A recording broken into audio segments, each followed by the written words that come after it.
Hello, the NHS is turning 75 years old, but with all its stresses and strains, is it fit to last?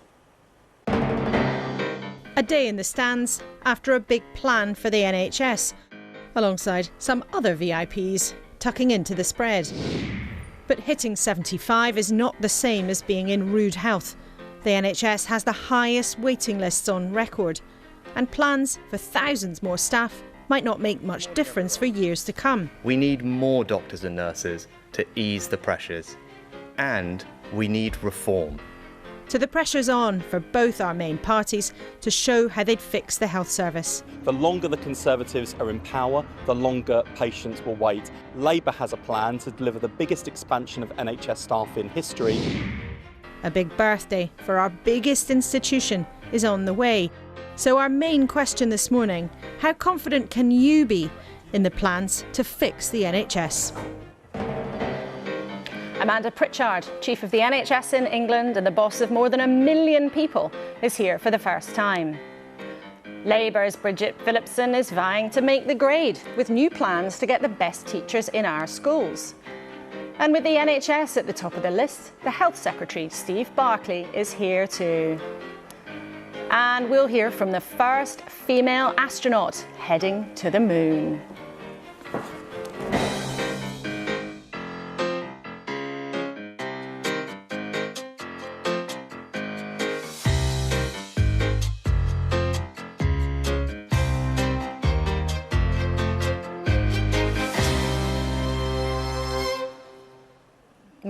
Morning, and with you and me for the next 60 minutes at the table, the science presenter Michael Mosley, who trained as a doctor, the former health minister James Bethell, and the online campaigner for kids' safety Baroness Kidron. Both of you members of the House of Lords. A very warm welcome to my panel this morning.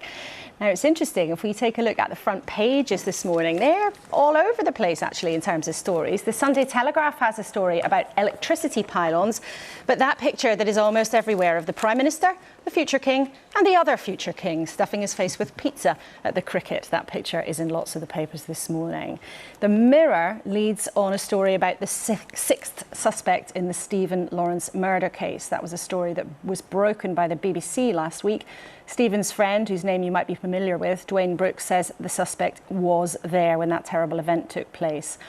The front of The Sun on Sunday, a very different story about the Conservative peer Zac Goldsmith. Now, they're talking about his friendship with pop star Ellie Goulding, but of course he made the news earlier this week when he quit the government with a blast at Rishi Sunak on the environment.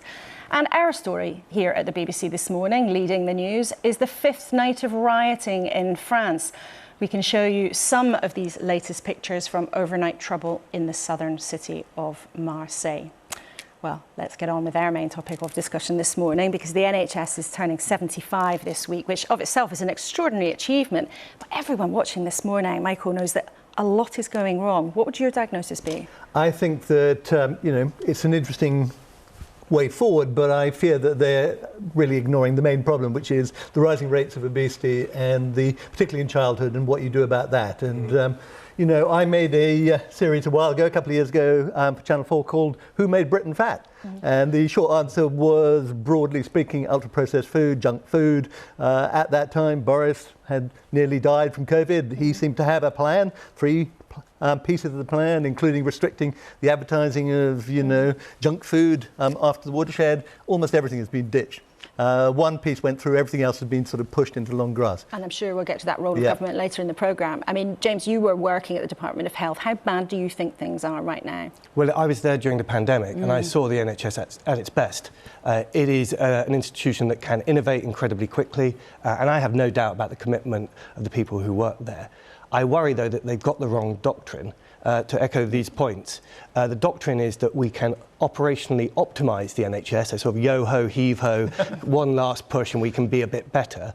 I think that there should be a much greater focus both on things like obesity to try and make the country healthier, on things like mental health and the problems that our children are having with the internet. And we've got to prevent disease. The ambition should be to make the country healthier, not to treat the sickness faster. So those are the overall kind of big picture, that maybe there does need to be a change of attitude. But Beeben, there is something, though, extraordinary about the health service, isn't there, in this country? I mean, who could have dreamt in its founding days, 75 years ago, that all of these years later, and such a changed society, would still be here?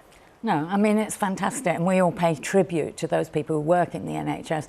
But I think the two questions that sort of remain, one is really around how to retain the existing workforce, how to make them happy, how to pay them properly in the long run.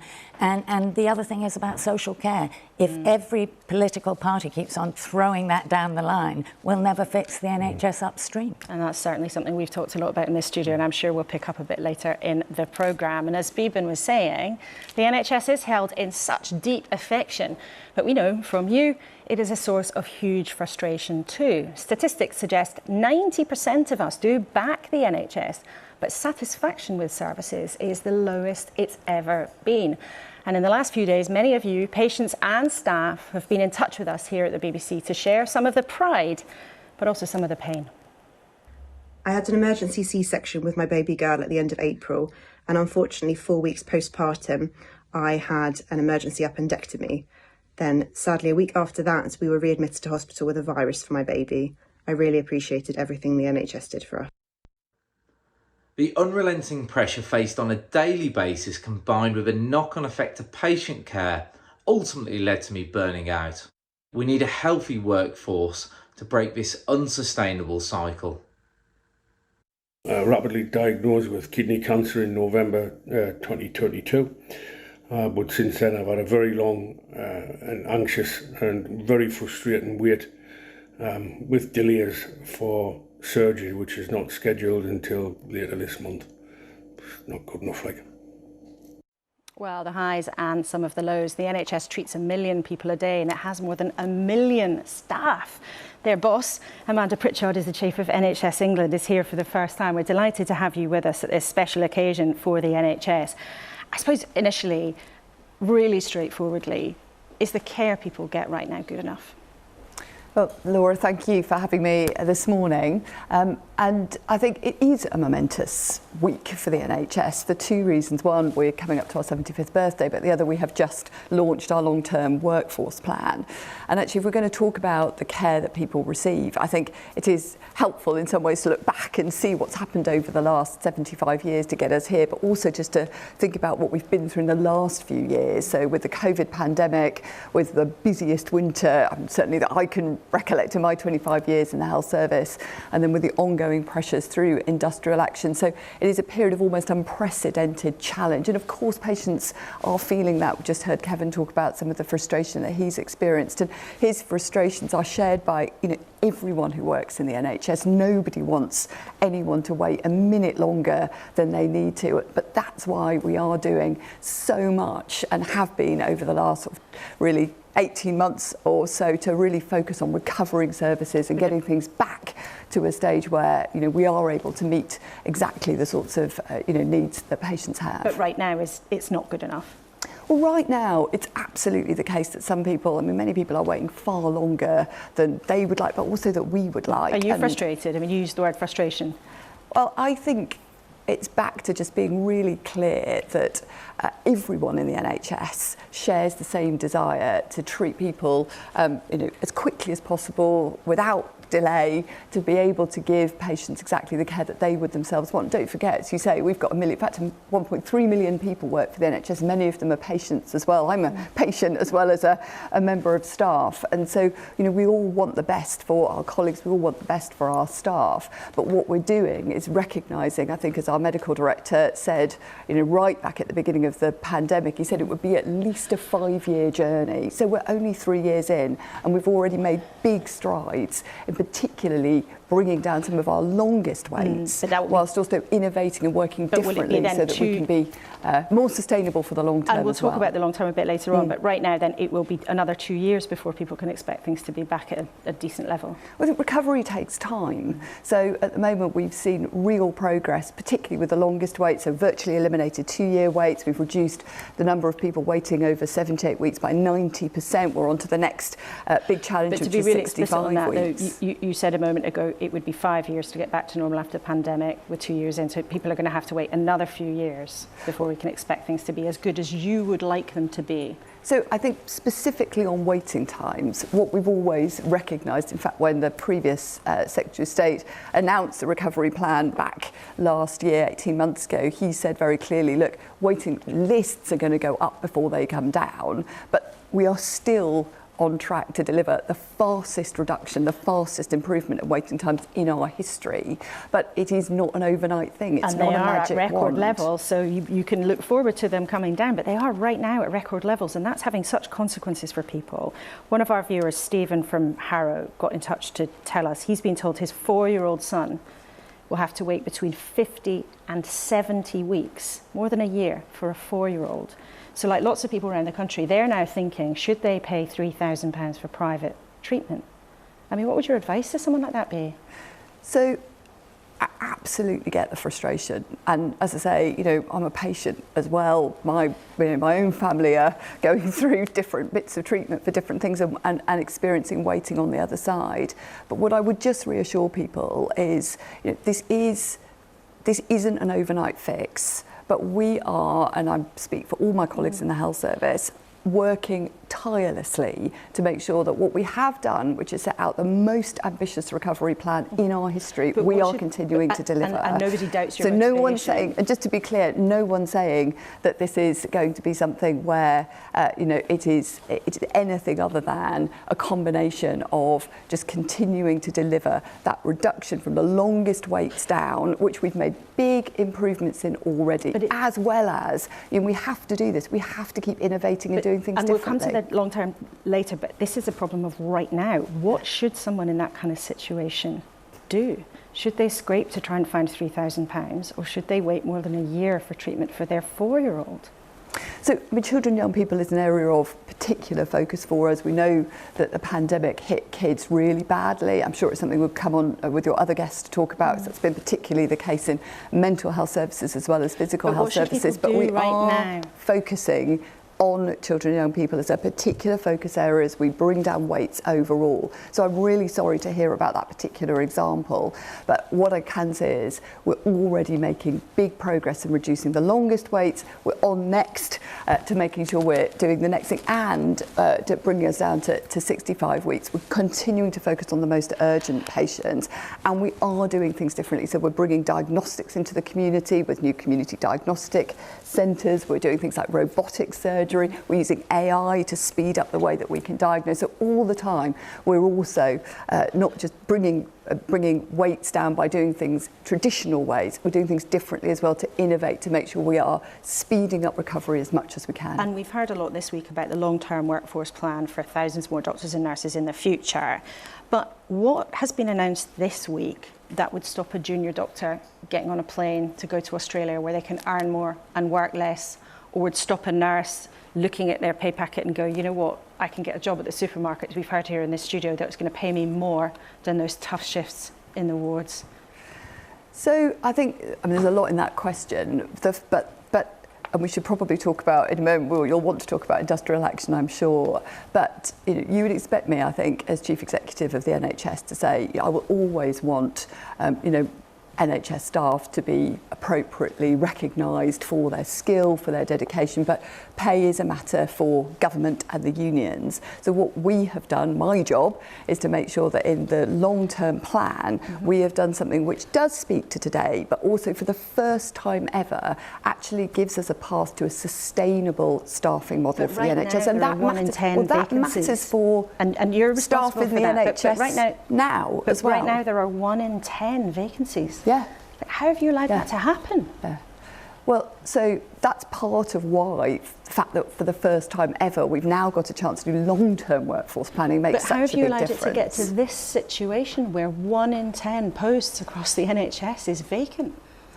So that goes to training, and are we training enough people for the NHS's needs? That's the reason why having a long-term plan, the first time a government's ever asked the NHS to do this, allows us now to plan to make sure that we are training enough people over the long term so that we can see a position where we will be much more sustainable from a staffing perspective. Simply, we haven't trained enough people, and that's why vacancies are so high. But I would say, there are two other really important aspects to the plan, because what we also talk about in it is retention, and it is reform. So the retention part of it is about making sure, and there are some immediate things in there, that the things that we know really matter to people. So it matters to them that they've got enough colleagues with the right skills to be able to do their best work every day. And this gives real hope for that. But it also matters to people they've got clear career paths. So for a nurse, it might be about recognising that we're doing this as part of the plan, that we can now offer more advanced clinical training so that you can take your career forward. Equally, it really matters to people they've got flexibility to fit around busy lives, and that's a commitment that we've made in the plan. As you've touched on already, it really matters to people how much they're paid. Now, we know it's not your responsibility, but do you think that doctors and nurses in this country are worth more than they are paid? Well, as I say, look, I'm the Chief Executive of the NHS. I'm always going to say, aren't I, that I want to make sure that our staff are appropriately recognised and rewarded. Are they worth more than they're paid right now? Well, that pay is a matter for unions and government, but my job is to make sure that whilst that is going on, we're doing our best to support the NHS through what is now an unprecedented period of industrial action. Well, it is. To mitigate the risks to patient safety and to minimise disruption. But unfortunately, going back to something we were talking about earlier on, you know, there has been a significant amount of disruption, and that is only at the moment going to get more significant as we hit the next round of strikes. So that's 7 out of 8 days in the middle of July where we'll see action. And the truth is, the hard truth is, it is patients that are paying the price for the fact that, you know, all sides have not yet managed to reach a resolution on this. And that's a nightmare, isn't it? I mean, the next round of strikes might include consultants, senior doctors. So up until now, senior doctors have been able to cover for junior doctors. Yeah. Junior doctors can't cover for senior doctors. I mean, are people's lives at risk? Well, so so your point is exactly right. Consultants going out on strike is a different level of challenge again to what we've had to respond to with junior doctors, because they can't cover in the same way.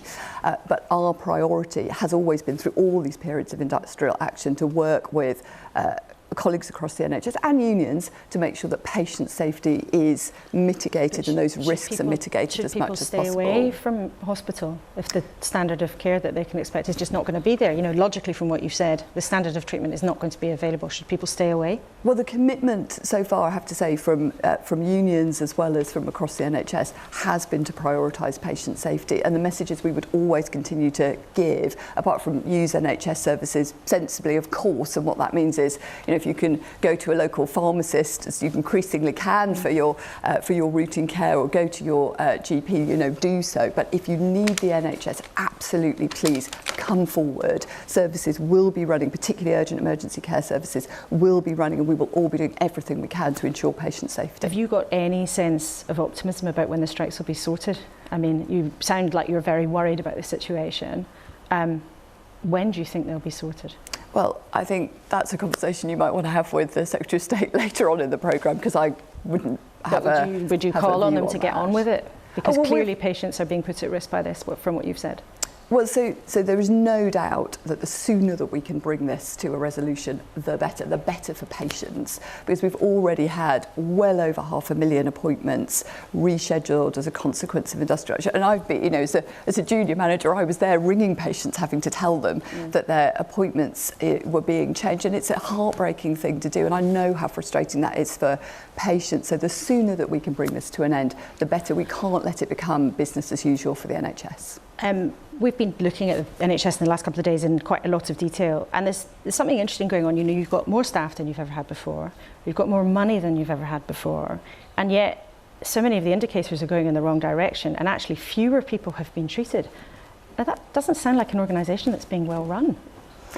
So we've got at the moment, actually, I think, some really positive signs. I mean, I've you've obviously quite rightly said, huge disruption from industrial action. We've had this incredibly busy winter. I mean, demand is at record levels across the board, but we are seeing some really encouraging signs. So, for example, on emergency care, urgent emergency care, we've seen consistent improvement in ambulance response times over the last few months. Levels. I mean, does it look like to you like an organisation that is well run? A&E performance. Because if you look at a lot of the indicators are in the wrong direction. You've got more money than ever before, more staff than ever before, and so many things are going in the wrong direction. But I'm not sure I agree with you, to be honest. I think almost all our indicators actually going in the right direction at the moment. But what we have to recognise is with more people partly waiting than ever before and fewer people treated, even though you've got bigger budgets. So numbers of patients, you're absolutely right, that's going up, and as we've always said, that was going to get bigger before it came down, but the longest waits are reducing and are reducing consistently. We've got more patients being seen in GP surgeries every day than ever before. Actually, it's 1.6 million a day who are seen overall by the NHS, but nearly 1 million of those in primary care. It's 30 million more patients a year now over the last 12 months than pre-pandemic. We've got more patients being seen for cancer checks, more of them are being diagnosed early, and we're seeing an impact on survival rates. We're seeing the longest waits come down. We're seeing ambulance waiting times and A&E performance improving. Now, I don't want to be in any way suggest that we haven't got a huge challenge ahead of us, and we have, and we're only part way through that recovery journey. But actually, it's not just on those measures that I would say we have cause for optimism. It's new services that we're putting in place, new ways of working all the time, I want to ask you as well as keeping on doing these core things. Because society is unrecognisable in many ways. Absolutely. From when the NHS was founded, and today the NHS has announced more gambling clinics, and you've said people are being bombarded with messages from the gambling industry to try to entice them in. Would fewer people fall into addiction if the gambling industry was more tightly regulated? Well, I mean, you're absolutely right, I think, to say that society has changed. So back in 1948, when the NHS was founded, you had to go to a bookie shop to place a bet. Now it's 24/7 on people's phones. So, unsurprisingly, we're seeing a really significant increase in demand. And for people who have got severe gambling addiction, it's a really cruel disease, and it's a life destroyer. So we've announced today we're opening 7 more clinics. That brings the total to 15 specialist clinics. But I think it isn't just the NHS's responsibility, it is a wider societal responsibility. So, of course, I would really like it if the gambling industry, and not just the gambling industry, it's people like, football clubs. We've had 3 this week that have entered into deals with gambling industry providers for shirt sponsorship, which means that it's kids that are seeing every day now messages that says gambling's okay. And I think actually it would be really great to see the gambling industry and also organisations like football clubs really think seriously about their responsibilities here too. There's so much we could talk about, but I just before we close want to ask you, as the newish boss of the NHS in England, you've got one of the most important jobs in the country. How should in the coming years people judge what you achieve? Thank you. I think partly this goes to some of the things your guests were talking about before. There is an absolute here and now challenge, and we are really clear and really focused on that. But we cannot only think about the things that are relevant today. We've got at the same time to be doing the things that are going to make us able to deal with the needs of a changing, growing, ageing population. So prevention is hugely important. It's one of the reasons why our integrated care systems are so well placed to bring together NHS, voluntary sector, local government, to know their populations, to offer things like targeted health checks. It's about getting the COVID vaccination to the right people, things like blood pressure checks in pharmacies, making sure that we're equally focused on prevention. Second thing I'd say, it's also about innovation. So you should be holding me to account to make sure that we're not just using today's answers for today's problems, we're also looking for tomorrow's solutions, and we are. So that's AI in the way that we diagnose cancers. That's thinking about not just how we use things like robots, but it's the blood test that we've now rolled out at trial to identify up to 50 different types of cancer. And I would say critical to that, it's also thinking about what are the new problems. So dementia.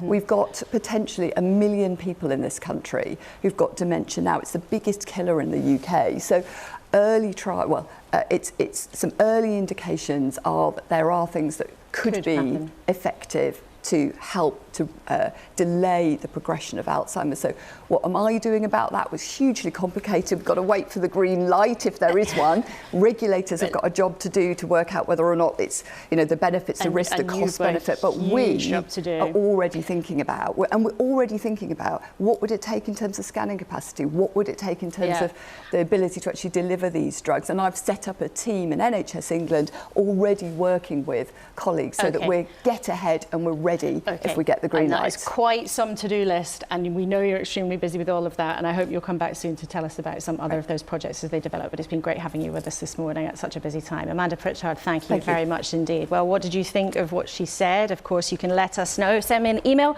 kuenssberg@bbc.co.uk, or use the hashtag if you are social media inclined, BBC Laura K. Right, let's see what our panel had to make of it.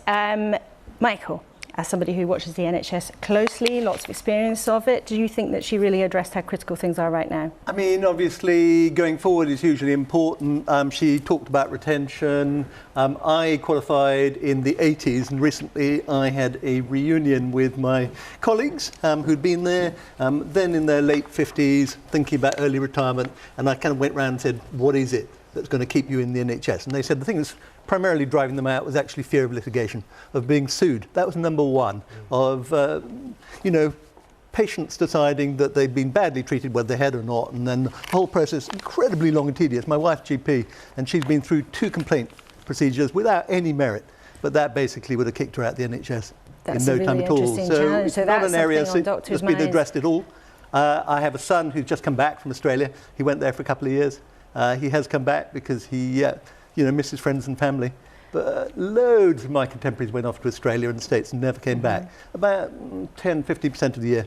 And this was back in the 80s. And it was partly money, working conditions, but it was also career prospects. And she addressed that, but there isn't a lot of detail in there. I mean, junior doctors, you can be a junior doctor, you can be in your late 30s, 40s, and you've done all the training, and there is no prospect of progressing because the roles do not exist. So that's a big. So working conditions and career prospects for staff. James, when you were just listening to Amanda there talking about what it's like in the NHS, and of course it's her job to try to highlight the positives, but as somebody who was in the Department of Health, do you think that they are being honest enough about how serious the situation is? I had a huge lot of sympathy for the way Amanda put it.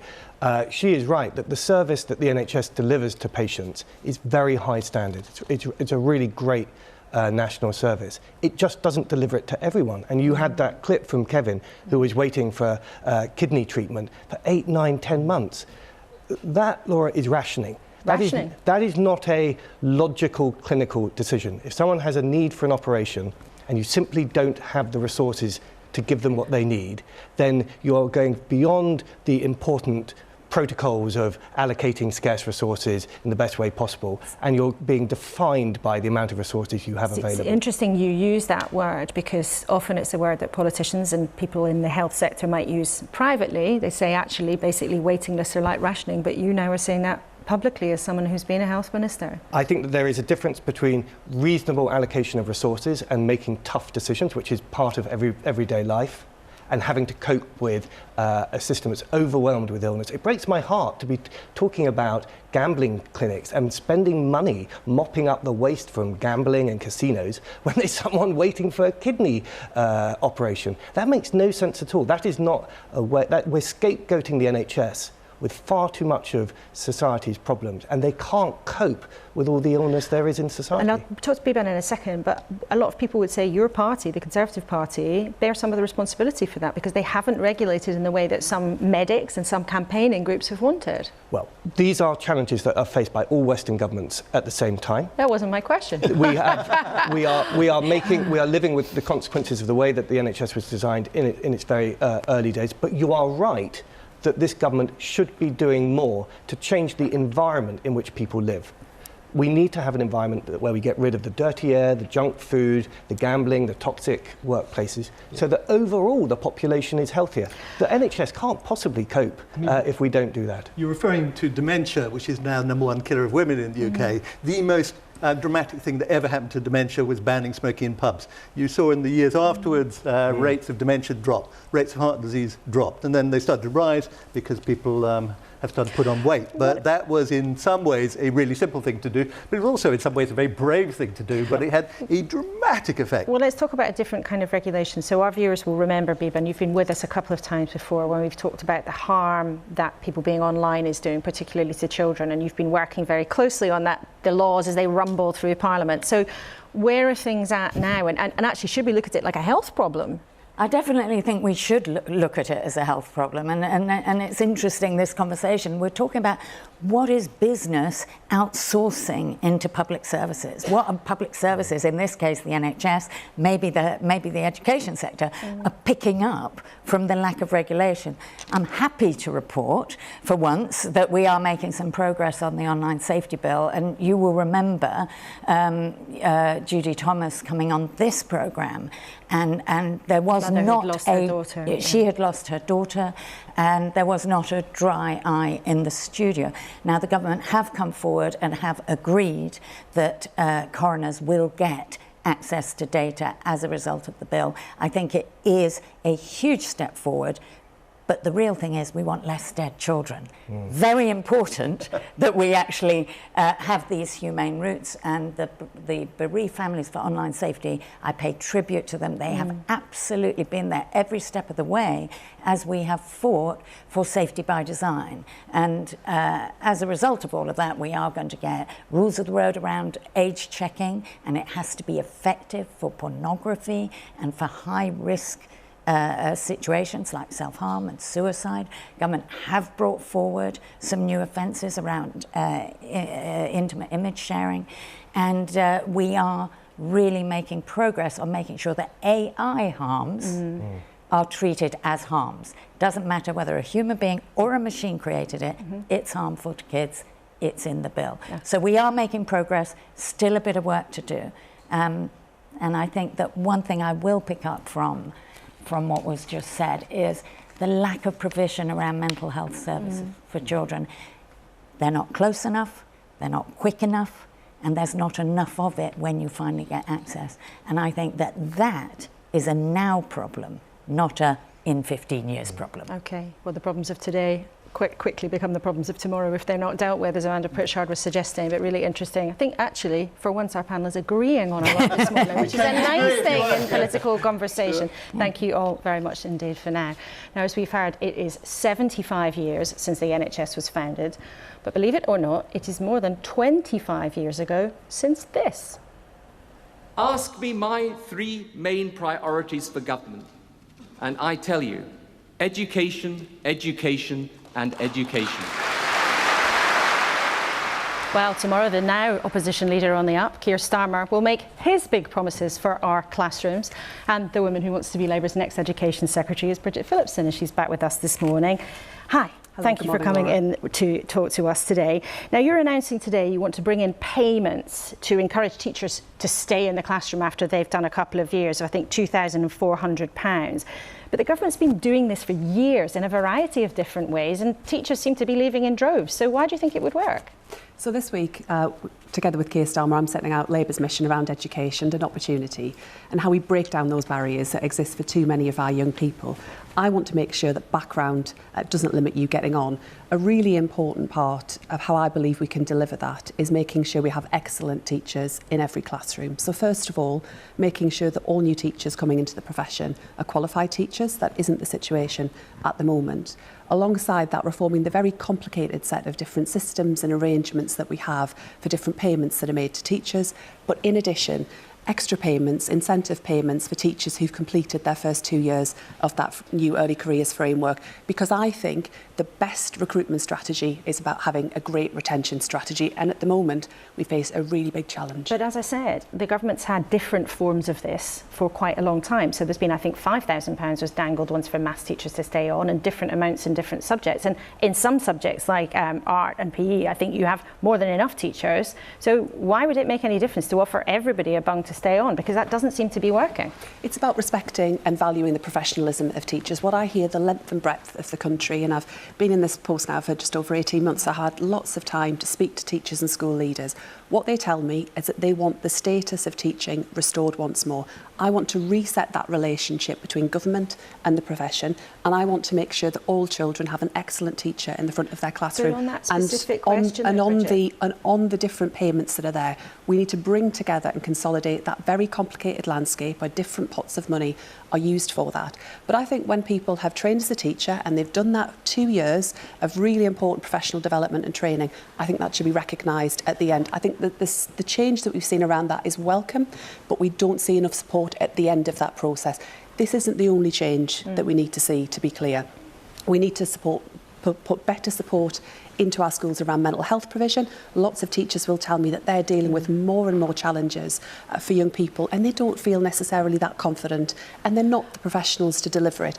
I also am determined to deliver reform of Ofsted too, because that is what drives so much where it comes to workload pressures for our school leaders. But teachers and school leaders deserve a bit of respect from their government, and under this Tory government they've had nothing of the sort. We've talked a lot about Ofsted, actually we've spoken to you about it before, as well as the Chief Inspector of Schools, but you've mentioned a couple of times this plan to make every teacher have the qualified teacher status.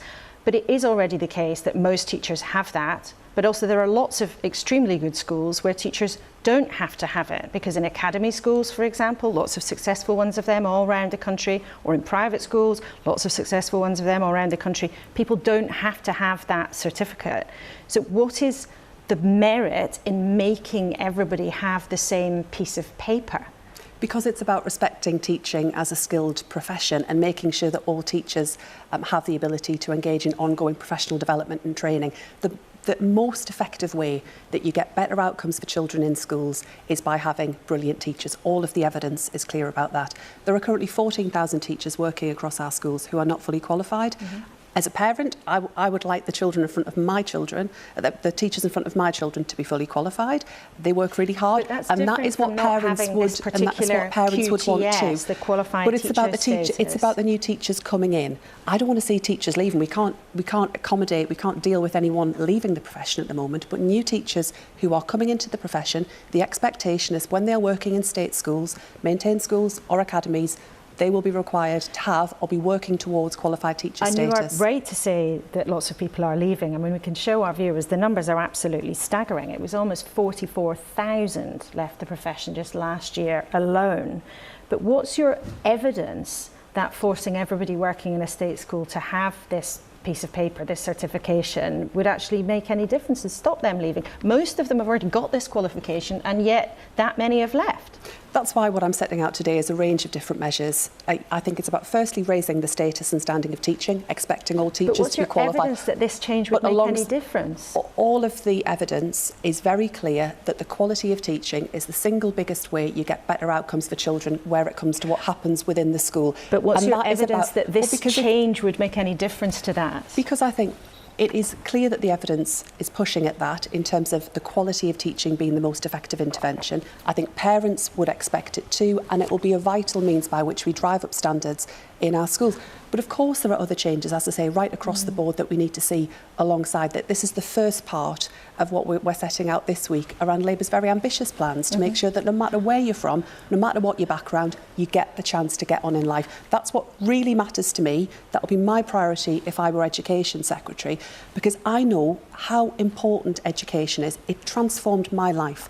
I was so lucky and so fortunate to have a brilliant school that believed and valued me for who I was and really pushed us to achieve. But I want that for all children. I don't just want it to be about luck. And your motivation is clear, but when we look at your proposals, they don't seem to match what you say is a huge, ambitious vision for this. They're more like tweaks around the edges. Dealing with the recruitment and retention crisis we're facing in our schools will have to be a really big priority for an incoming Labour government. What we're seeing at the moment with more teachers leaving than teachers we have coming in, with the big pressures that they're under at the moment, the really enormous challenges they tell me they're facing where it comes to dealing with more children with mental health pressures, children who are not in stable homes, who are facing the prospect of homelessness, rising levels of child poverty. Is that you've identified and everyone knows this is a big problem, but you're talking about tweaks to the system. No, the other plans we've set up, for example, around delivering breakfast clubs for every primary school child in England, that is also about making sure that, yes, we're responding to the cost of living pressures that families are facing at the moment. But again, the evidence is so clear about the impact that breakfast clubs have on children's attainment, on their attendance at school, on their behaviour. So there are a range of different measures that we will need. But it's about putting education right at the heart of national life once more. I could say lots of things about the approach that the government has taken, the fact it's been a peripheral issue for a very long time, the fact we've had 5 Secretaries of State in such a short space of time. It has not been a priority for this government. It will be a priority for an incoming Labour government. It's how we change lives. And isn't, though, the biggest issue for people in the profession what they're being paid? Now, it's expected that the review body, the independent group, will recommend that pay should go up by 6.5%. Would that be reasonable? It is absolutely a big issue. It comes up a lot, as does workload. So I want to see that report published by the independent peer review body. We believe that to be the figure, although none of us, apart from the Secretary of State and the Treasury, are aware of that exact figure. We're facing the prospect of strike action this week. Strike action, I would rather, was not happening because I don't want to see disruption to our children's education. But the way we might avert that, and there's still time, is for the Secretary of State to publish that report. Let's see the detail of it and commit to talks. There is no way we can get through any of that if you're not prepared to talk. And as I understand it, there have been no proper discussions about this since April. But if you were the little Education wonder we're Secretary, facing this disruption. But if you were the Education Secretary, which is what you want to be, is 6.5% a reasonable offer? If I were the Education Secretary, I wouldn't be coming on your programme and plucking a figure out of the air. I'm not asking you to pluck a figure out of the air. I'm asking you if that's reasonable. I wouldn't expect the current Education Secretary to do that either. My priority and my focus would be having proper and serious negotiations with the teaching unions to try and get a way through this on pay, on workload, on the status of the profession, and on wider issues that we see across education. That isn't happening. It's the Secretary of State's failure to get that to happen that means this week we're going to see more disruption. It is on them. That is an irresponsible and reckless approach. I want to be serious about the challenges. I'll be realistic about what we can do. But I know that teachers don't feel valued and appreciated for their work. Pay is a part of that. Under Labour, teachers, last time around when we were in government, teachers got real terms pay increases. Under the Conservatives, it's on average a 13% real terms pay cut since 2010. Labour governments always want to prioritise education and make sure we properly support people working in teaching with fair and affordable pay settlements. But who knows what the situation will be if we win that election, because the Conservatives crash the economy, have behaved utterly recklessly, and that will present some tough choices. OK, Bridget Phillipson, I know the Conservatives would deny that, but we'll be talking to the Health Secretary in a few minutes' time. But thank you very much, Steve, for coming us in, and we'll be interested to hear what Keir Starmer has to announce tomorrow. And maybe kids across the country might be talking this week about the Euclid mission. 3, 2, 1, ignition, liftoff. A European space telescope that blasted off yesterday from Florida on a quest to work out what the universe is made of, no less. And I'm sure you remember, if you've been with us for a few months now, next year NASA is planning to send humans around the moon for the first time in many years. And there's another first. The crew will include a woman, Christina Koch. So what does it mean to her? To me, there's not really an individual accomplishment or achievement to talk about that isn't really, which is very little compared to the bigger thing to celebrate to me, which is the fact that we are going in an era where we have made the decision that it is important to go for all and by all. If we are not answering humanity's call to explore with all of humanity, then we're not doing it justice. NASA worried about makeup for the first woman into space, Sally Ride. But that seems crackers now. How much have things changed?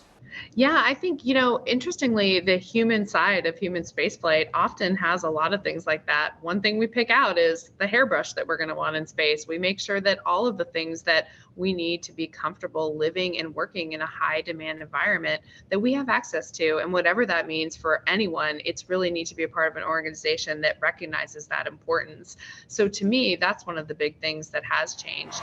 No stranger to breaking records, logging the longest continuous space flight ever by a woman. Christina, you've been up in space before, once for 328 days. That's a long time. Did you ever get even a tiny bit bored? I definitely never got bored. They keep us very busy and very productive. And that is one of the best things about being in space in the environment that we have right now. We are constantly trying to bring as many benefits back to Earth, whether scientific or technological, as possible. So we're very busy. Some of the things that you find out, though, is what really is important to you. What are the things that mean the most after 300 days in space? And for me, I found that something handwritten, something that was in the hands of a loved one, reaching me in space on one of our supply vehicles was one of the most meaningful things, way better than my favorite chocolate bar or anything like that. And looking down on the Earth and seeing your home, things like that are the things that make time in space for long periods of time really not only survivable, but a place where you can thrive and you can live. This time you'll be going round the moon, but when do you think people will be back on the surface? And is it Mars next? Yes, to answer your question, definitely. The whole eyes on Mars is what is behind this sustained lunar presence that we're going after right now. Our mission is planned for the end of next year, and that, like you mentioned, will be going around the far side of the moon with humans on the Orion vehicle for the first time ever. Then the next mission, we hope to actually land on the moon with a human landing system, a separate spacecraft. So seeing these things happen in succession is just going to be absolutely awesome. And knowing that this time we're going to stay and to carry those lessons to explore Mars is really exciting. When?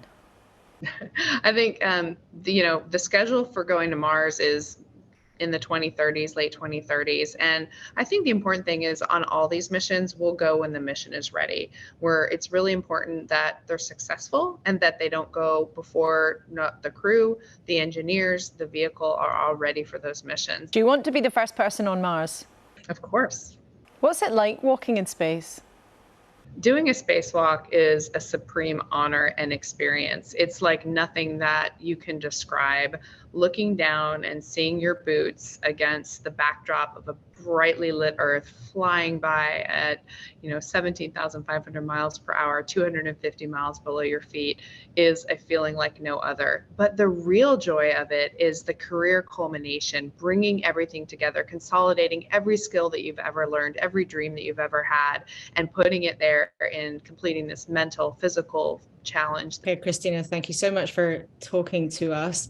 Good luck, and please come back and tell us what it was like when you go up there. I'd be honored to. Thank you. There we are, hoping to be the first woman on the moon and Mars.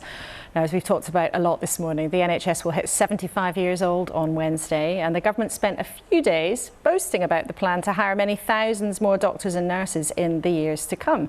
But how's that going to work when vacancies are already sky high? Well, the Health Secretary, Steve Barclay, is here. Welcome to you, Steve. Now, you've promised to spend an extra $2.4 billion on the start of the plan to get these more staff. Where's the cash going to come from? Well, that ramps up. It will be announced through the normal process with the Chancellor at the next fiscal event. It's something he has long championed and been hugely supportive of, as indeed has the Prime Minister. So we've been clear as a government we're going to prioritise what is the biggest workforce expansion in the NHS's history. It's right we do that as we mark the 75th anniversary to ensure we have the staff we need for the future. That will ramp up as we double that doctor training, so it doesn't all come in the first year, but it underscores our commitment to the NHS, and it builds on the biggest ever investment in the NHS estate, over £20 billion, which we announced as part of our new hospitals programme. And I'd like you to be really explicit. So that £2.4 billion, is that extra money that will come from the Treasury to the Department of Health at the next budget? It is extra money. It scales up, so it doesn't all arrive in year one. If I can explain it, as you have doctors being trained, obviously, as they go into the second year, you have double the number, into the third year, triple the number, because you're paying for the subsequent years as they come through. So the money will scale up, but it's additional money from the Treasury, and it underscores something that the Chancellor has long supported when he was doing my job, something the Prime Minister, coming from an NHS family with parents that work in the NHS, and it's part of this wider commitment from the government as we mark the 75th anniversary to invest in the NHS estate, to invest in innovation, such as our screening programmes, but also to invest in the workforce. And the Prime Minister made it very clear to our viewers last week there isn't much money around. So you're going to borrow to get that extra cash to train these nurses and doctors? Well, the Chancellor will announce that at the next fiscal event, so I will let him set out where that will be paid for. But would you, as a Conservative, be happy for him to borrow in order to spend money on extra doctors and nurses? We are making a range of decisions, and these, as a former Treasury Minister, decisions are taken in the round. So the Chancellor will set that out at the next fiscal event. But it's an important principle, though, isn't it? Because every time we talk to a Conservative Minister, though, Health Secretary, they say we must be really careful with money. There isn't much of it about we don't want to borrow, we're trying to get down. But in principle, as Health Secretary, would you be happy if this money was borrowed in order to spend it on training doctors and nurses, which you say we desperately need? Well, these decisions are taken in the round, and we may come on to the discussion on pay. And part of the challenge on pay when the junior doctors are asking for a 35% pay rise is we do need to look at these decisions in the round. That's why we're investing in the NHS estate, over £20 billion, biggest ever investment. We're investing in the biggest ever workforce expansion, but we also need to take a balanced approach to the pay negotiations as well. And I'm very pleased with the largest health group, the Agenda for Change, covering paramedics, nurses, midwives, porters, cleaners. We have reached agreement with the NHS Staff Council. That money will go into nurses' salaries this month. It reflects the huge value we place on NHS staff, but it's important we also signal the support for the future, and this workforce expansion plan gives people the confidence that the NHS will be there in a sustainable way for the long term. But the problems are acute right now. I mean, Amanda Pritchard, the NHS boss, told us a few minutes ago that the strikes coming down the track are the most serious that we've seen. She sounded really worried about what might happen. Are you not now thinking, you know what, we just have to sort this out? You just have to get in a room. You just have to make it work. Well, I agree with Amanda, and we're working very closely on how we mitigate the impacts of the industrial action. But it's your job to fix this with the unions. It is, and the situation is getting worse. The strikes are growing when it comes to medics. I wouldn't accept that they're growing because we've just settled But with medics, the deal. though, we We've have just consultants now saying they're going to work out. We do, and again, we stand ready. So in terms of responding to the concerns of consultants, their number one ask was that we made changes to pension taxation. We have done that. We stand ready to have discussions. There's other things, for example, in the contract that could be reformed in the way it often values time over experience, so the pay progression through the consultant's contract. So there's things we're open to discussing. But we need, as you just touched on in terms of the workforce expansion, we need to get the balance right. It's good that we've reached an agreement with the largest group within the NHS that will go into pay packets this month. I don't think a 35% demand from the junior doctors is affordable given our need to bring inflation down, and that matters to the NHS and to staff within it as well as it does to the wider economy. Find an accommodation. You know, I know that's your starting position. You think that's unreasonable. They think it's reasonable, but it's your job to find an accommodation to sort this out. And why should our viewers trust you to sort out the long-term problem when you haven't been able to sort out the problems that are here with us right now, staring us in the face? Well, I've just given you two concrete examples of problems that we have addressed. The pension tax reforms was a key demand, a hugely generous offer to NHS medics. Well, a hugely generous offer, so we have acted and listened on that. And the biggest health union, we have reached a deal, a 5% settlement plus a lump sum, recognising the huge pressure that staff within the NHS have been under. But that's not all we're doing. For example, if I look at primary care, we had a manifesto commitment to recruit an extra 26,000 staff. We've beaten that. We've now got 29 additional roles. That helps patients get the care from the specialists they need as quickly as possible. As well.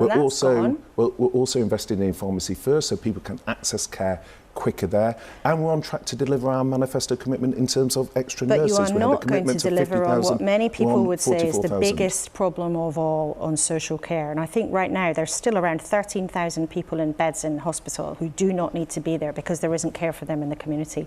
When are you going to sort out social care? Can you commit today to having a plan, at least in the next Tory manifesto? Well, we discussed this very issue last time on the show, and it is absolutely important, and that is why it was the flagship measure of the autumn statement, up to 7.5 billion additional money over 2 years that the Chancellor announced. But it's also about how we innovate. It's also about how we innovate and deliver services differently. And that is about the career progression within the NHS. We announced in April 250 million for work on that. But it's also about getting teams within the NHS working more closely together. And let me give you a practical example of that. When I was up in Hull at the Jean Bishop integrated care centre, one of the things staff were saying to me was instead of emails and phone calls between health and social care, bringing those teams together to work in an integrated way was something that was much more effective for the patients, but also much more enjoyable for the teams themselves. So we need to deliver differently. Our reforms in 2022, bringing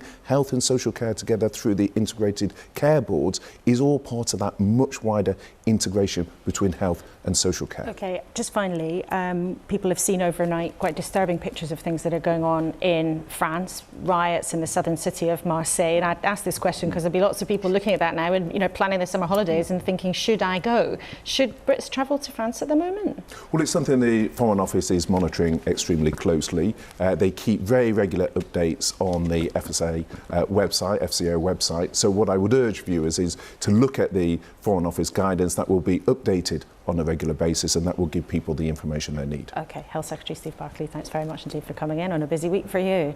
Now, it is nearly 10 o'clock, a few days before the NHS hits its 75th birthday, as we've been hearing. And we started at the beginning of the programme asking if you can have confidence in plans to make the service fit for the future. The Chief Executive, Amanda Pritchard, acknowledged that there were challenges right now, but she also wanted to emphasise how society and the health service is changing. Let's see what our panel reckons. I suppose, James, do you feel more or less confident now at the end of our hour together? I thought Amanda put it well. I was worried for the way that she described the state of the NHS today. What she said very clearly was that the NHS is being scapegoated for a lot of the problems that are in our society and in the illness and the essential health of our people, and it's just not coping, it's not able to keep up. And although there are good things going on in the NHS and the framework for the workforce is a good thing, the gap between the resources that are going in today and the growing needs of the NHS is just huge. What about, Michael, though, our own responsibility? I mean, you all kind of agreed that basically business needs to be more tightly regulated to help, to help the population be more healthy. But what about all of us? Yeah, I mean, without a doubt, we have personal responsibility, but also without a doubt that if you change the framework, it changes how people behave. Smoking did not come down. When I was a medical student, about half the population smoked. Now it's down about 18-90%, something like that. That was not because people suddenly discovered willpower and decided they didn't want to smoke. It's because they made it really expensive, really difficult, and then they banned it in places. So that is what really changes things. And the same thing is true of ultra-processed food. If you make it cheap, easily accessible, and available everywhere, people will eat it. And this stuff is horribly addictive. Iban. Well, I thought the story of this morning was really about how we treat our professional in schools, in the NHS, and I was really struck by the astronaut Christina Koch saying that her job brought every skill and every dream together, and I didn't hear anything like that from anybody in power about the teachers, about the NHS staff. We need to think bigger. Well, we can look to female astronauts for inspiration in the future. Thank you, all three of you, very much. And you have been sharing your thoughts too, as we like you to do. Joan got in touch to say, I was so annoyed to hear Rishi Sunak's speech about the government giving the NHS £2.4 billion in England, because in Northern Ireland, where she lives, our budget has been cut dramatically and senior civil servants are having to make tough decisions. Of course, there's not a functioning government instrument at the moment. David has got in touch to say, I'm a 72-year-old who'd never have seen the light of day if it hadn't have been for the NHS care given to my mum way back in 1951. We have to preserve the NHS, even if it means increased taxation, according to David. And Gordon shared his experience of working in the NHS as a consultant physician until 2022. He said, the processes I had to work in were so inefficient. The paperwork was bad, the computer work no better. And neither government nor the profession talk about this. And both now say more staff is the answer. But the workplace is so efficient and time consuming. Well, Gordon closing his thought then with computer says no. IT is one thing that drives all of us mad, doesn't it? A lot to think about this morning. Thank you so much for all your emails and messages, and of course for watching. Thank you to my panel, Bridget Kidron, James Bethell and Dr Michael Mosley. There will be many more conversations about the health service in the next few days before its big birthday on Wednesday, but more frustrations for those waiting for treatment too, but also more displays of pride in the fact that it exists at all. And doubtless more challenges for politicians and the services managers to meet that basic conundrum we've just been talking about. Demand is bigger than supply. We want more healthcare than is really available. So how do they propose to work that out? It will always be a big part of our political conversation, because after all, healthcare is never far from the top of your list, so it's never far from the top of politicians' lists. To hear any of our conversations again, of course, you can go to iPlayer. And as ever, there is tons on BBC Online. But thank you so much for your company. Have a great Sunday and see you next week, same time, same place.